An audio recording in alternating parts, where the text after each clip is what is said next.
കടുവകളുടെ എണ്ണം വർദ്ധിക്കുന്ന സാഹചര്യങ്ങളിലൊക്കെ അവ ജനവാസ മേഖലകളിലേക്ക് ഇറങ്ങുന്ന ഒരു സ്ഥിരം കാഴ്ചയാണ്.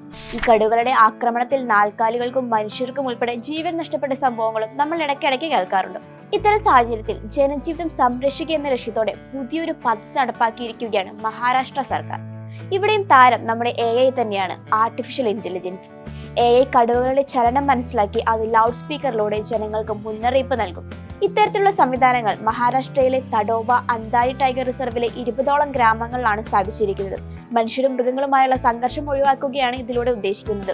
ഗ്രാമവാസികൾക്കും ഉദ്യോഗസ്ഥരും ഉൾപ്പെടുന്ന പ്രൈമറി റെസ്പോൺസ് സംഘത്തെയും ഇതിന്റെ ഭാഗമായിട്ട് സജ്ജീകരിച്ചിട്ടുണ്ട്. AI മുന്നറിയിപ്പ് കിട്ടിയാൽ പ്രതിരോധിക്കാനുള്ള സുരക്ഷാ കവചങ്ങളും മുളവടികളും എന്നിവ വനാതിർത്തിയോട് ചേർന്നുള്ള കൃഷിയിടങ്ങളിൽ കർഷകർക്ക് ഇതിന്റെ ഭാഗമായിട്ട് വിതരണം ചെയ്തിട്ടുണ്ട്. മനുഷ്യനിപ്പോൾ കടുവയെ പിടിക്കാൻ വരെ AI സഹായം തേടിക്കൊണ്ടിരിക്കുകയാണല്ലേ.